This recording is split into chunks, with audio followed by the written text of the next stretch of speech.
Hello guys, আসসালামু আলাইকুম। এই যে আমার নতুন সেট আপ, কোকাটেল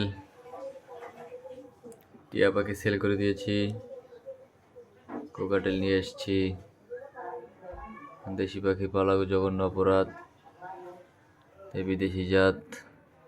এটা হচ্ছে মেল আর এটা হচ্ছে ফিমেল। দোয়া করবেন সবাই, ডিম বাচ্চা করাতে পারি। খুবই সুন্দর, এদেরকে আজকে এনে গোসল করিয়েছি। নিজেদের খাবার সিড মিক্স একদম পরিষ্কার, খানিকটা ভিটামিন দিয়েছি পুষ্টির জন্য।